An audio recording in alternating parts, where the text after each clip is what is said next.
Chapter 3. Metronome. His life was like a fading metronome. Sunday mornings had their rhythm. French toast, dark roast coffee, the faint hiss of the griddle, and Rhonda's bare feet tapping softly against the tile floor as she moved between stove and table. Rob watched her from his seat. Her hair was up, her face unpainted, and she wore one of his old college shirts. Faded, roomy, a remnant of a time when they couldn't keep their hands off each other.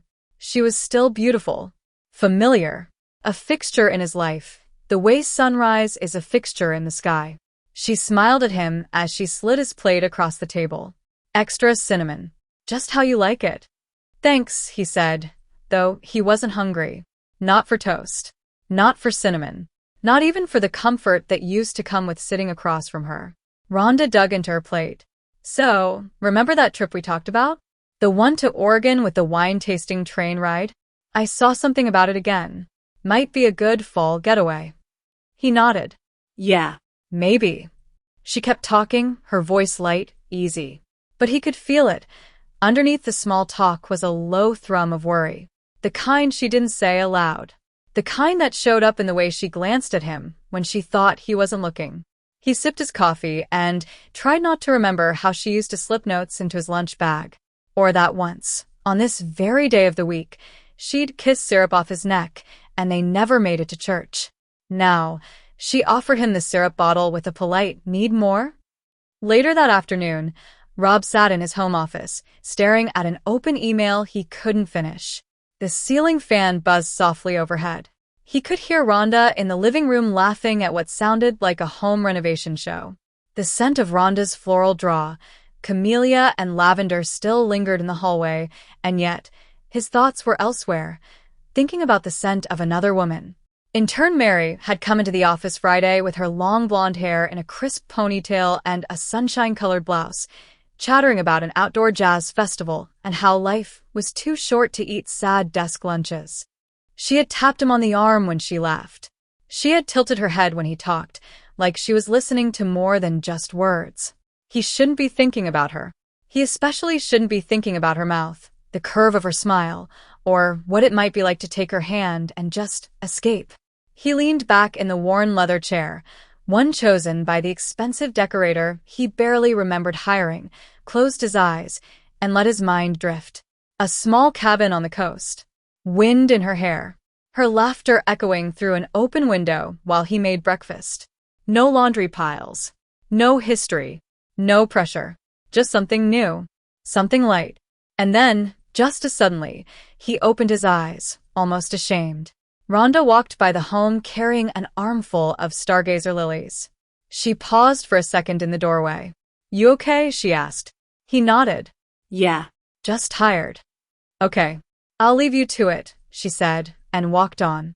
Rob turned back to his screen, but the cursor blinked like a metronome, measuring the quiet space between who he was and who he was potentially becoming. Chapter 4. It was the margarita's fault. One too many. The first time with intern Mary was supposed to be the only time. At least in Rob's mind. One quickie, and it'd be over. It had been raining and rain, and fog always depressed him. The San Francisco summers were the worst, foggy, cold, dreary. He needed light, sun, warmth. Most of all, he needed arms around him.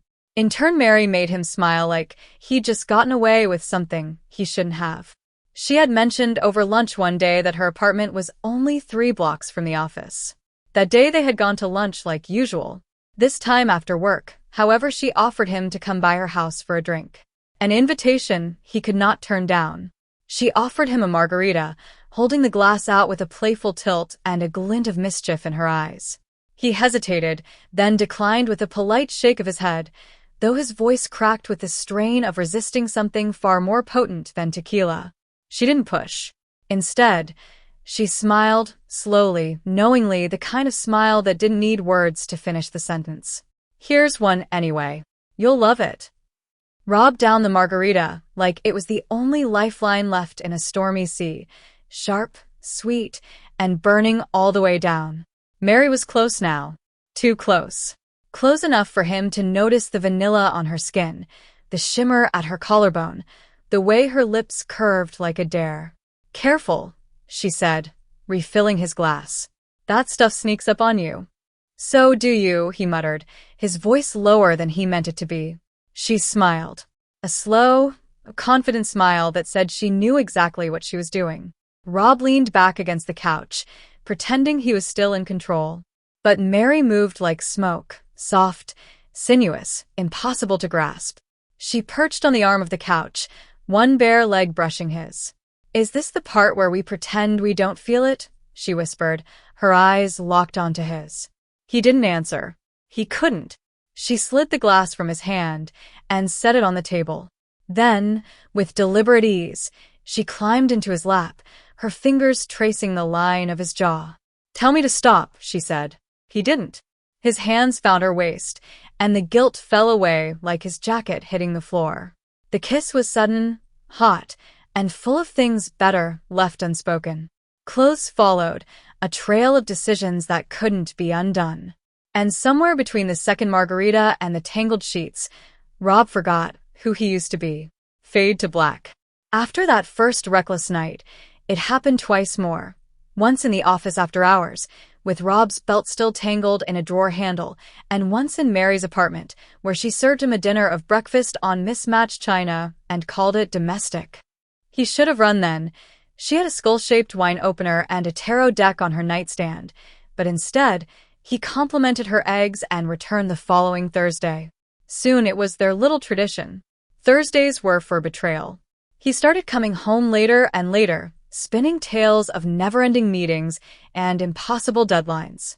Rhonda never looked up from her book, just murmured something neutral like, "Don't work too hard," which somehow made him feel even worse.